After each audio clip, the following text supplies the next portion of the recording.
así con este swing. Vamos a presentarlo. Él, nacido en nuestra provincia de Buenos Aires, en Chivilcoy, en 1955. Parece mucho menor, le voy a decir. Escritor, periodista, editor, gestor cultural.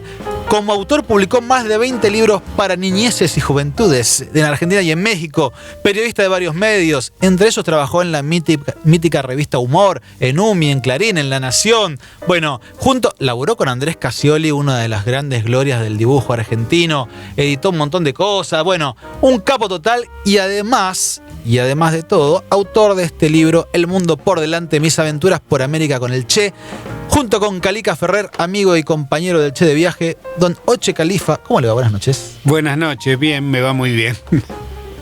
Contento. Este libro ya salió en diciembre, pero desde entonces, salió en diciembre, ¿no? El año pasado. Sí. Desde entonces ya hubo más o menos 45 proyectos más de Oche Califa, ¿o no? No, lo que pasa es que la cuenta. Hay, digamos, los tiempos de la edición y no son los mismos de uno, entonces de pronto hay cosas que estaban atrasadas y terminan saliendo en simultáneo y uno no puede manejar eso, pero sí es verdad que algunas cosas se hacen en simultáneo, pero también ahora, por ejemplo, van a salir en el curso del año, salen 3 libros para niños míos, pero por supuesto los libros para niños salen muchos y además son breves, pero lo que pasa es que también 2 de esos libros estaban detenidos hacía unos años, claro. Y ahora salen todos juntos. ¿Qué voy a hacer? Llueven los libros, ¿no? Ojalá llueven los libros. Sí. ¿Y cómo fue estas aventuras del Che? ¿Cómo fue encontrarse con Calica Ferrer? ¿Lo conocías de antes?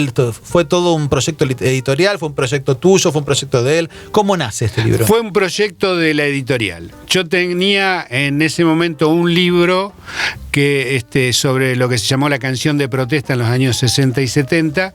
El libro se llama Canto Rebelde.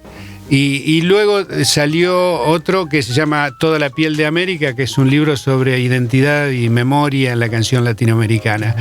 En el medio me llama la editora y me dice que inicie una colección pensando en un público joven, que tiene publicadas desde hace unos años las memorias de Calica Ferrer, pero que quiere hacer un libro para que lo lean los jóvenes, entonces escrito distinto, presentado distinto, diseñado distinto, ilustrado, qué sé yo. Y si me interesaba, le dije que sí, por supuesto, no lo conocía a Calica, sí conocía la figura de Calica, digamos. Y bueno, y le dije, mirá, sin ningún compromiso, y veamos, nos juntamos con Calica, si a él le parece bien. Nos pusimos de acuerdo más o menos rápido. Yo no quise leer el libro de memoria. ¿Qué edad tiene Calica ahora? Calica tiene 97. Son esos casos genéticos que puede llegar a correr el colectivo que se le va. Ah, ¿no? Sí, está muy bien. O sea, no está en este momento durmiendo. Yo dije, está durmiendo. No. Además es noctámbulo, eso es verdad. Y bueno, yo de entrada le dije, si este es un libro para un lector joven, este no es un libro de política, aunque inevitablemente desemboque en la política. Este es un libro sobre la amistad y la aventura. Esos son los 2 tópicos que tenemos que rigen el relato, que deben regir el relato. Me dijo que le parecía bárbaro, qué sé yo, y bueno, y nos sentamos, estuvimos 12 sentadas en un café de poco más de 1 hora cada una. ¿Vos lo grababas? Yo lo grababa, lo desgrababa, le mostraba a él el desgrabado. ¿Le ibas haciendo preguntas disparadoras o él arrancaba y...? No, yo iba preguntándole, sí. Claro. Traté de que el relato fuera cronológico para que no se desordenara. Empezamos con la infancia, ellos se conocen. El Che va a vivir a Altagracia por consejo de un médico y va a ser atendido por el padre de Calica. Va recomendado con el padre de Calica, que es el especialista más grande que tenían en ese momento el tema pulmonar. Recordemos que la época donde iban los tuberculosos, claro, ¿no? Había por lo tanto unas clínicas muy importantes, unos campos, unos clubes, que había campo de golf, cosas así. Y bueno, y ahí coinciden porque Calica tienen casi la misma edad, es apenas unos meses más chico, y a partir de los 4 años comparten la vida. Y eso sigue y sigue y sigue. Entonces yo traté de que arrancara así, que arrancáramos hablando de los juegos infantiles, de la escuela, de los amigos. El Che era muy temerario, ¿no? Que era sí, ya está ahí al agua de donde no se podía. La personalidad ya está ahí muy signada, hace lo que no hay que hacer, es un personaje desprolijo, capaz de, digamos, le mandan una bicicleta a la abuela de regalo, dicen, el que tenía bicicleta no la prestaba. La bicicleta del Che pronto fue de todos, se usaba para correr carreras. Y algo que yo no sabía o no me acordaba, yo había leído una biografía de la de Paco Taibo, pero esta es para chicos, se tiene como datos mucho más rápidos quizás. Claro. O será que yo ya tengo esa mente, ¿no? Retrocedí. Y yo no me acordaba de esto de que la familia era una familia de clase alta, pero venida menos, o sea que había perdido ya su capital importante, claro, pero que tenía ideas de izquierda en general. Sí, era una familia politizada. Sí, son izquierda, ¿no? esa gente de, digamos, esas familias de clase media, de cultura liberal, de buena posición económica, venida menos, como bien decís, y que habían, yo creo que influidos por el pensamiento de esos años propio del Partido Socialista, ¿no? Es un partido que todavía era un partido de izquierda, es una cosa que luego pierde ese partido, que hoy ya perdió del todo, digamos, y hay sucesos que los alinean a ellos. Por ejemplo, empieza la Guerra Civil Española y están en el bando republicano, ¿no? Entonces todo eso los izquierdiza. Y antiperonistas porque les parecía demasiado parecido a Mussolini, ¿no? Al fascismo. Sí, era la posición de la izquierda liberal de esos años, era de mucho enfrentamiento con Perón. Cuando ellos van ambos a la universidad, son especialmente Calica, son militantes antiperonistas en la tradición de la reforma universitaria, ¿no? Eso lo van perdiendo ellos. Hay algo que se ve en el diario del primer viaje del Che, que lo hace con Granados, un bioquímico recibido un poco mayor que ellos, que salen muy conocidos porque se hizo la película Diarios de Motocicleta. De ese viaje regresa el Che y hace un segundo con Calica, del cual ya no regresa, ¿no? Y se separan con Calica en Ecuador. Pero ahí hay en esos dos viajes hay una cambia la mirada de ellos, porque ellos los sorprende mucho la admiración que producía en América Latina el peronismo. Y eso el Che lo va poniendo ahí. Por enfrentarse a Estados Unidos, ¿no? Sí, no solo por eso, yo recuerdo que en el primer diario del Che, el viaje con Granados, hay una persona en Perú que le dice, ¿es cierto que en Argentina los obreros tienen casa? Claro. ¿No? Y entonces todo eso que se sabe les parece imposible. Al mismo ¿no? tiempo que empiezan a ver las atrocidades de la desigualdad de América Latina. Hay un momento donde están en Bolivia, entra una familia a comer en un restaurante y tienen a la criada tirada en el piso. Como si fuera un perro. Y le tiran las sobras de comida. Sí, es una cosa espantosa, que dice que ellos se indignaron. Ernesto, como siempre dice, porque Calica todo esto lo llama Ernesto, ¿no? No dice nunca el Che. Es verdad. O Fusser, ¿no? Como le decían. Sí, pero él dice Ernesto. Cuando conversábamos así, dice, no, pero lo que pasa es que Ernesto, y Ernesto es el que más indigna, claro, es el que más indigna. Ya le había pasado en el viaje anterior con unos mineros chilenos también, a quienes le dio los dólares que su novia le había dado para que le comprara una bikini.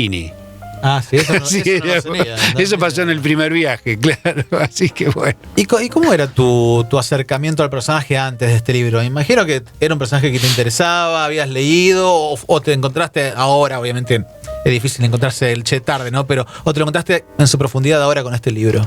No, bueno, yo pertenezco a una generación donde el Che es una figura omnipresente, indudablemente. Se adhiriera o no a los planteos del Che respecto de la lucha armada, de la revolución, se adhiriera o no a eso, el Che, digamos, su heroísmo y su martirio, porque él, digamos, es detenido y asesinado a sangre fría, todo eso producía un impacto imposible de eludir en una generación como la mía, que es una generación de la épica, ¿no? Entonces el Che, todos habíamos leído algo sobre el Che, todos, algunos eran más fan y tenían el póster en su casa, o no, cosas así, o adhirieron a los planteos y trataron de reproducir en Argentina la propuesta de Guevara, otros no, pero como sea, el Che tenía una enorme admiración y respeto. Y la idea de la revolución, ¿no? Que es el tema del programa de hoy, también estaba viva. Se creía en la revolución, se creían que había un futuro mejor, o se podía luchar por un futuro mejor. Sí, lo que tiene el siglo XX en general es que no hay duda, es decir, hay una certidumbre de que el futuro será mejor, que el progreso es absolutamente lineal, que puede ser a través de pasos o puede a través de saltos, que serían las revoluciones, que los sucesos en contra son puramente circunstanciales. Los españoles creen que Franco no llega para quedarse mucho tiempo, por ejemplo. Se queda 30 ¿no? años. Claro, pero después ocurren cosas en contrario, es decir, se produce el proceso de descolonización de Asia y de África, la emancipación de la India. Para nosotros los latinoamericanos, sobre fines de los 50 hasta la Revolución Cubana, que es de un impacto descomunal. Entonces, casi todo el siglo XX, yo creo que el siglo XX termina en 1880, 1890, es un siglo medio corto desde lo político. Porque 1980, 1990, y a los fines de este tipo de pensamiento empezaría en el 17 con la Revolución Rusa, así que es un siglo muy cortito. Termina mirado con la caída del muro de Berlín. Y claro, sí, ahí la convicción absoluta, la certidumbre sin fisuras sobre un futuro inexorable, mejor, se empieza a desmoronar. Hace poco hablaba con Federico Janmer sobre algo parecido. Decía, bueno, que nuestra generación, la mía, ¿no? Yo tanto por los 40, casi 50, en el 2001 pensábamos que después todo iba a ser bueno, ¿no? Cuando empieza el kirchnerismo, dijimos, bueno, esto también, el progreso va a ser para adelante, cada vez va a haber más derechos, cada vez va a ser todo mejor. Y hoy nos encontramos con esta realidad. Parece que a toda generación en un momento cree en la revolución y luego se siente decepcionada porque, bueno, no es lineal, como decías antes, no hay idas y vueltas. Sí, América Latina es un continente de expectativas y de frustraciones, eso es indudable, ¿no? Hay un verso que a mí me vuelve mucho a la memoria este último tiempo, del poema conjetural de Borges, cuando Laprida, que va a ser asesinado, perseguido y asesinado. Recordemos que Laprida es la persona que lee el acta de declaración de la independencia en Tucumán en 1816, y en ese poema de Borges le hace decir: al fin me encuentro con mi destino sudamericano. Yo pensé, ¿cuál es el destino sudamericano? Digo, bueno, el destino sudamericano para la generación de Laprida es un San Martín exiliado que ya no vuelve, es un Bolívar que está huyendo y al que se intenta asesinar, es un Artigas que se va y se exilia en Paraguay y no regresa nunca más a su banda oriental. Ese es el destino sudamericano que ve Laprida, o que Borges le hace ver a Laprida en ese momento. Y a mí se me cruza 2 por 3 esto.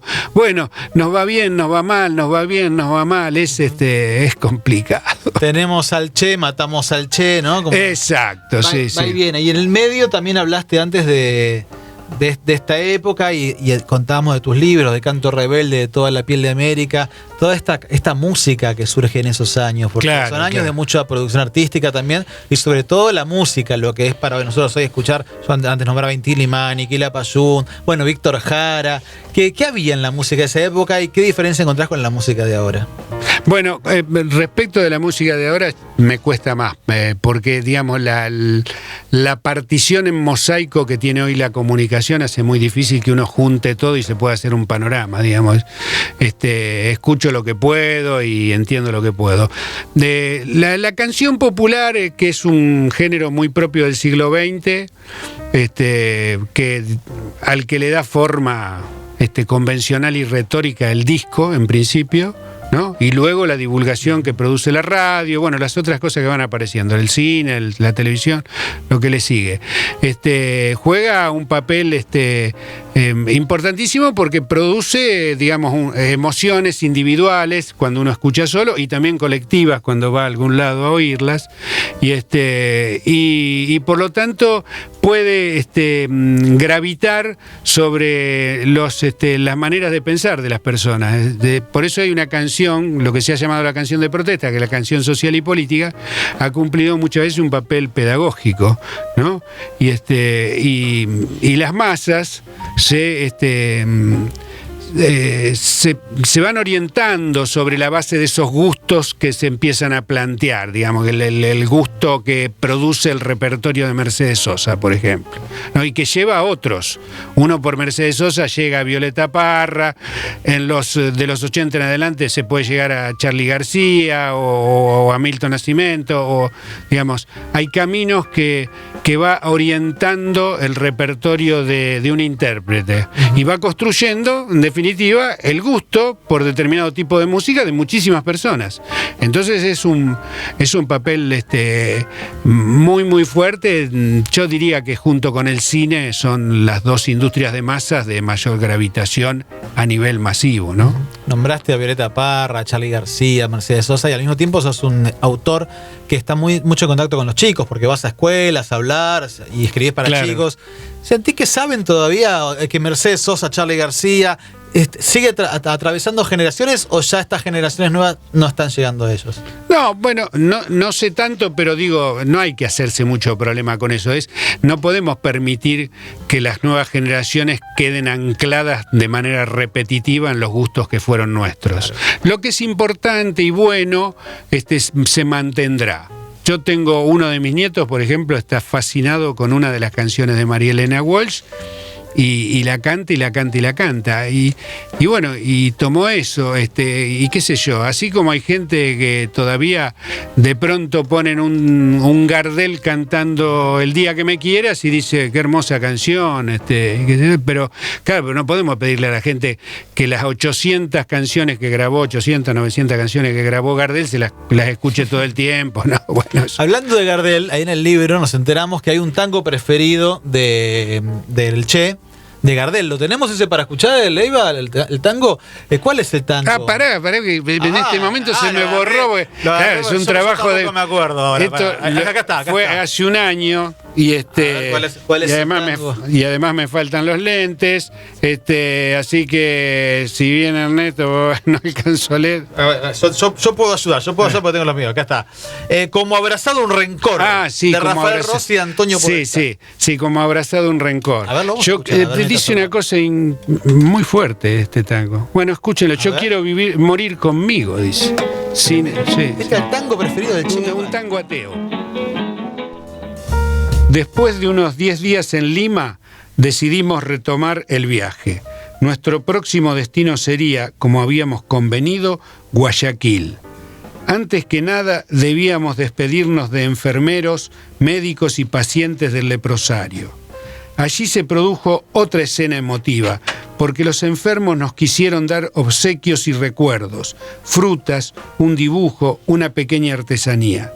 En medio de la emoción le di la mano a uno de ellos y al salir le pregunté a Ernesto, ¿seguro que no es contagiosa la lepra? Cagón, me dijo, la lepra no se contagia así. Conseguimos unos pasajes baratos rumbo a Piura en lo que llamaban ómnibus, y era un camión en cuya caja habían colocado unos tablones como asientos. Después de dormir en Piura una noche, en la que lamentablemente Ernesto volvió a sufrir de asma, partimos rumbo a Tumbes y de allí a Aguas Verdes, pueblo en la frontera con Ecuador.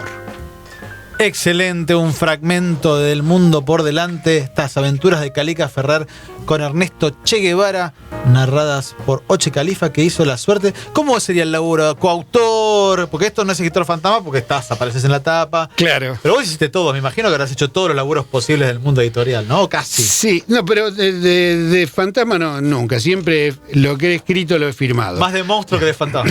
Sí. Pero no, bueno, acá Calica me narra Guerra lo grabo, lo desgrabo, lo ordeno, le agrego información que el libro requiere, que no me la da Calica, es decir, porque él dice, casi nos morimos en el Titicaca, porque nos agarró una tormenta. Bueno, tengo que explicar qué es el Titicaca. Eso te iba a decir, este libro está muy bueno porque es como un libro de la era digital.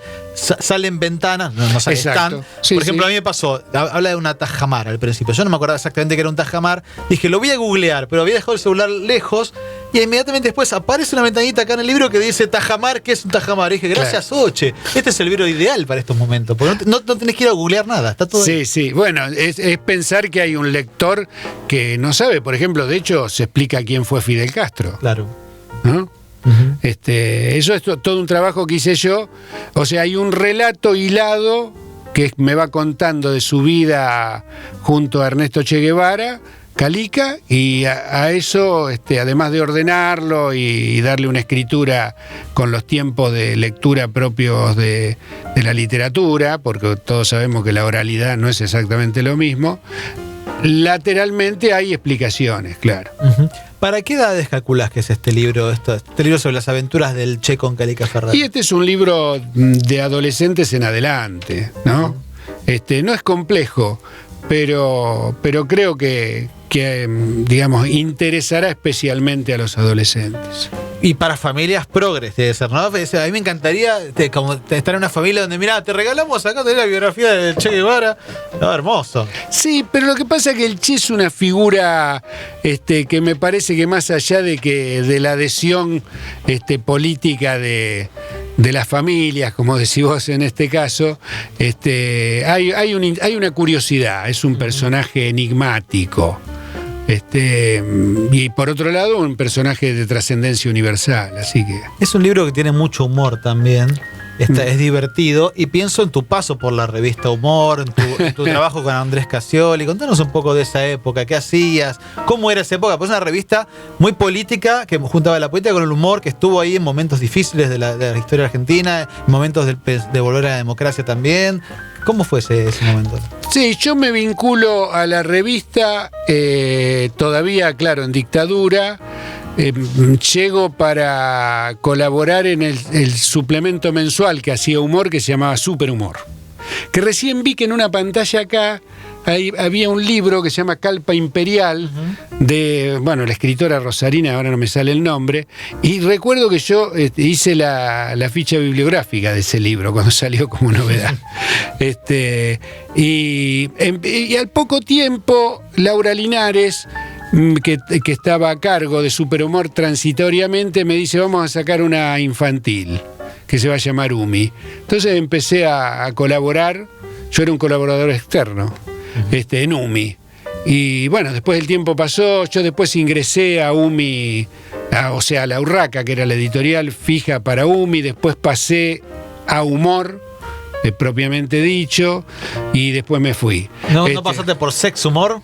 No, pero se hacía en esa Casi. época, yo les veía incluso hacer las producciones fotográficas a los chicos, muchos eran compañeros porque trabajaban en las dos revistas.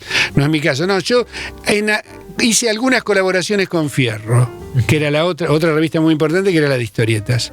Todas alrededor del universo Casioli, sí, que era un dibujante impresionante. Sí, bueno, él es el creador del sello de la revista y era usualmente el dibujante de tapa, claro. Que, digamos, que gravitaba enormemente porque era una revista con un atractivo en kiosco muy, muy fuerte. Es decir, se veía, la revista Humor se veía ya a los 30 metros del kiosco, se veía. Bueno, ¿no? Cuando salió la revista Lea, que salía en tapa también, caricatura, claro, de Casioli, era muy llamativa, una revista de libros con esos dibujos, era impresionante. Sí, bueno, esos eran unos antiguos socios de Andrés, claro, los editores de Lea.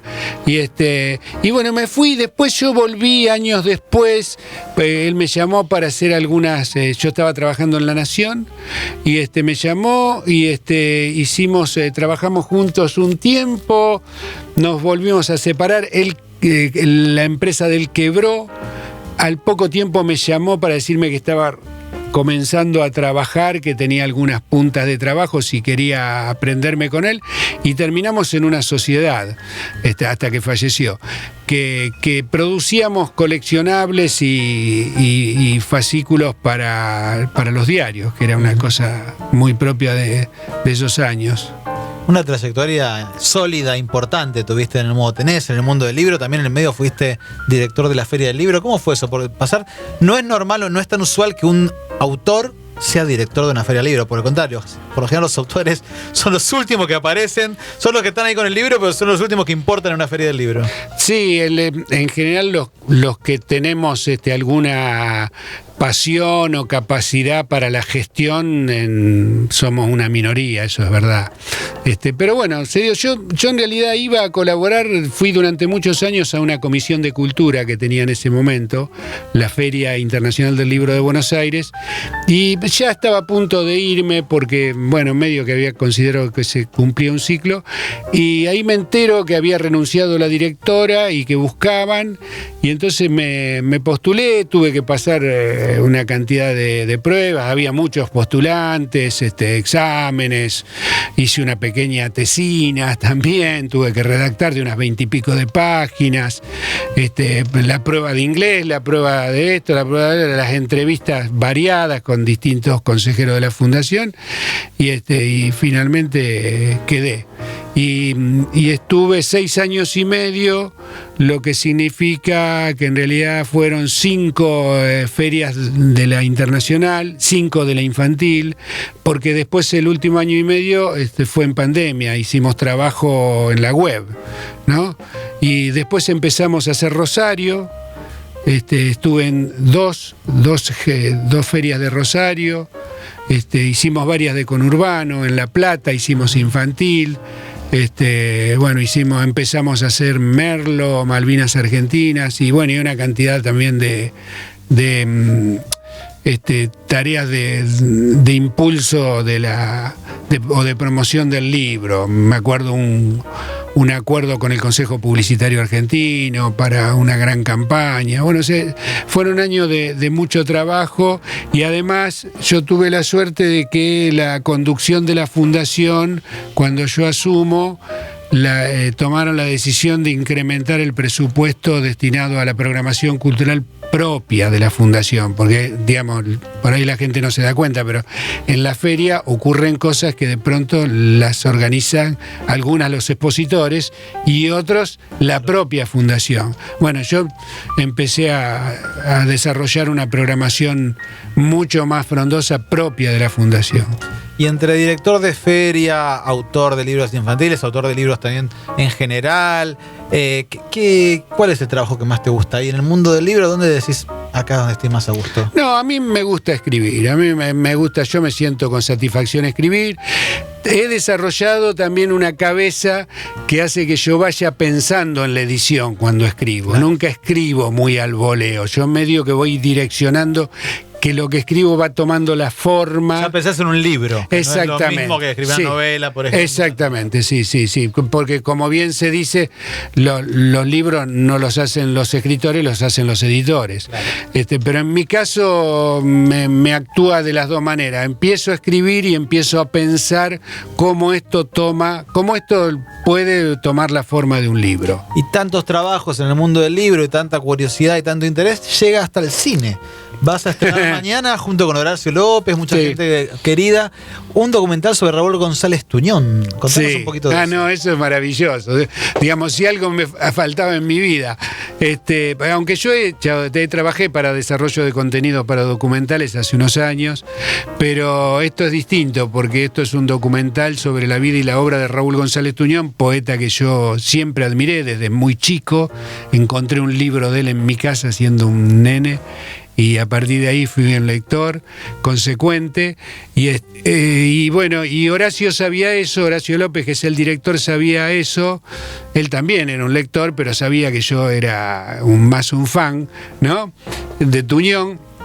Y cuando el productor le acerca la idea, le dice, porque se podría hacer un documental sobre Raúl González Tuñón, inmediatamente me llama. Y yo le digo, sí, por supuesto, ni hablar, qué sé yo. Así que no. ¿Cuándo fue la semilla del proyecto? No, eso pasó. La verdad que a los fines, digamos, si uno se fija con lo que suele demorar el cine, esto empezó hace 1 año y medio atrás. Nada. Lo cual es muy raro. Sí, lo que pasa es que el productor contactó a la familia. Eso ayudó muchísimo porque tuvimos inmediata disposición de los documentos, vínculos, información sobre personas, etcétera, etcétera.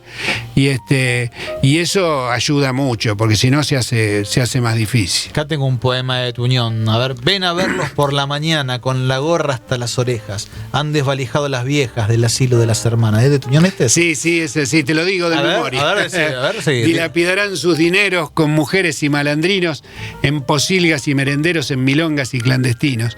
Oirán un tango de Pracánico y en lo del pena ole con ole, mientras sueñan con rocambole las muchachas en el botánico. Del parque Gol el payador humedecerá sus mejillas cantando sombrías coplillas de sangre, de muerte y de amor. Estos 2 versos los cambió en otra versión. Dice como el versolari a la manera de Olivari, porque lo quiso homenajear a Nicolás Olivari cambiándole esos 2 versos. Ay, cambió ahí. A la noche con la mamúa irán de pura recalada a besar la crencha engrasada que cantó Carlos de la Púa. Y son humanos, inhumanos, fatalistas, sentimentales, inocentes como animales y canallas como cristianos. Ninguna angustia los desgarra, cada cual vive como quiere. Cuando la madre se les muere, le ponen luto a la guitarra. Y esto lo canta el Tata Cedrón.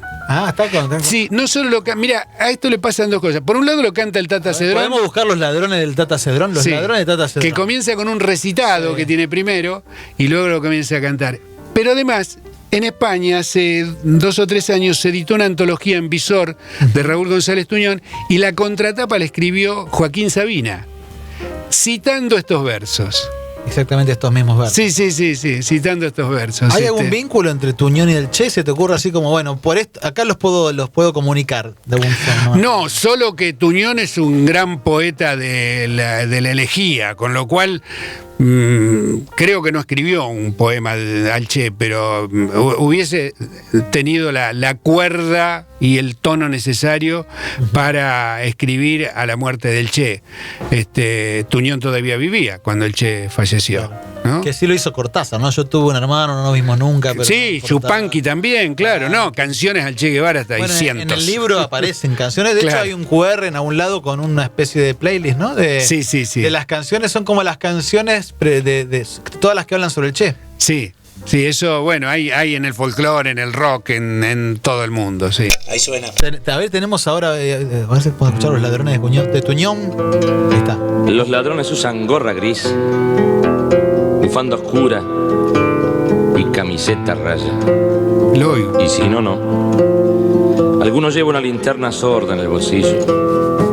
Por otra parte, se enamoran de robustas muchachas, coleccionan tarjetas postales y a veces lucen un tatuaje en el brazo izquierdo. Una flor, un barco y un nombre. Rosita. Este recitado no está, Carletas. Esa parte, ¿cómo es? Escribe él dos poemas, un poema narrativo que se llama Los Ladrones y este otro poema en verso. Y el Tata Cedrón lo juntó. Claro, acá está. Lo juntó. A su madre anciana, y cuando ésta se les muere, cantan un tango, lloran desconsoladamente, y de las cosas dejadas por la muerta repartirse entre los hermanos elige una virgen de plata y el canal. Y ahora viene la parte de música. Vengan a verlos por las mañanas, con la gorra hasta las orejas, han desvalijado a las viejas. Qué lindo canta el Tata Cedrón. ¿Qué te parece? Y la música es de él también. La música es del Tata, claro. ¿Pero se conocieron con Tuñón? Sí. No, en el documental lo cuenta además.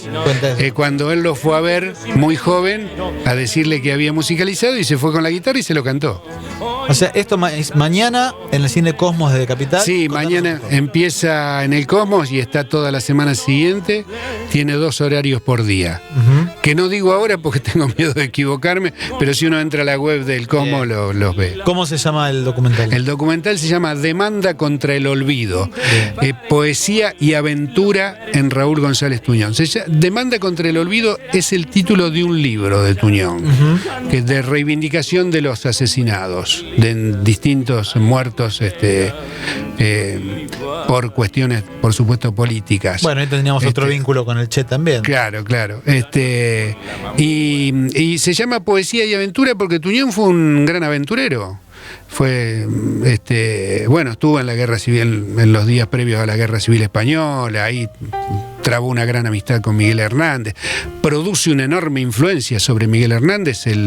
Todos quienes estudian la obra de Miguel Hernández dicen hay un Miguel Hernández antes y después de leer a Tuñón y de conocerlo, y eso queda demostrado en algo que por suerte en el documental aparece, porque el sobrino nieto de Tuñón tiene acá en su casa el escrito de puño y letra, el soneto de agradecimiento y de admiración de Miguel Hernández a Raúl González Tuñón. ¿Vos hiciste el guión de la película? El guión lo hizo Horacio, yo colaboré con eso, trabajamos en las distintas versiones, la dirección es de Horacio y yo participo del equipo de producción, además. Le mandamos un abrazo al compañero Horacio López, los dos grandes integrantes de la Unión de Escritoras y Escritores, además defensores de los derechos laborales de los escritores y las escritoras. La última, Oche, una vida recorrida entre libros, entre la literatura, leyendo, escribiendo. ¿Por qué? ¿Qué es lo que te atrae de ese mundo? No, eso es imposible decir. Preguntale a Messi por qué le gusta jugar a la pelota. No se sabe, no sabemos por qué nos gustan determinadas cosas. Hay gente que es feliz cuando cocina, gente que es feliz cuando escribe, como el caso mío. No, eso es parte del misterio humano. Y a veces hay una influencia de ambiente. Qué sé yo, el padre de Picasso era pintor, pero el padre de Molina Campos, por ejemplo, no. Entonces, no se sabe por qué somos como somos, es imposible. Lo que sí sé es que de esta no puedo salir. ¿Y de chico eras igual? ¿Hacías lo mismo o no? Y de chico era medio inconstante, cosa que he conservado, que la he aprovechado en beneficio mío, porque así es como voy saltando de proyecto en proyecto. Y recuerdo que sí, que garabateaba algunas cosas, pero casi como gracia. ¿Y cómo empezó entonces ese momento con la literatura? Eso, sobre el final de mi escuela secundaria. Eso, ¿Tuvo que ver con las mujeres de alguna manera o no? Y el tema amoroso también, claro, aparece, sí, por supuesto. Aparece, sí, en esos años eran las mujeres. Todos dicen que en esa época ir con un libro bajo el brazo era muy sexy, era visto como sexy para las mujeres. No sé dónde, yo soy de Chivilcoy, claro. No era un ambiente. Allá se buscaba otros talentos, otras habilidades. Sí, allá la verdad que el amor y la revolución no era para pertenecer a una minoría casi absolutamente cindida. Oche Califa, muchísimas gracias por esta visita. Vamos a recomendar una vez más El Mundo por Delante, Mis Aventuras por América con el Che, de Calica Ferrer y Oche Califa. Además, el documental de mañana en el Cine Cosmo de Capital. Repetimos el título. Demanda contra el olvido, poesía y aventura en Raúl González Tuñón. Bien. ¿Y otro libro que tengas ganas de nombrarnos? Porque vos seguramente tenés 5 o 6 más. No, mi último libro, Ahí en Marea, se llama Toda la piel de América. Ajá. Y es un libro sobre memoria e identidad en la canción latinoamericana en el siglo XX. Así que ya sabe, don Alexis Leiva, Oche Califa va a volver con ese libro dentro de unos meses y me va por ahí Tilimani, Quilapayún, Víctor Jara, Violeta Parra y toda la música espectacular que seguro que tiene ese. Bueno. ¿Piero también hay ahí? Sí, claro. Vamos, claro. Manso y tranquilo. Sí. Gracias, Oche, hasta la próxima. Gracias a vos.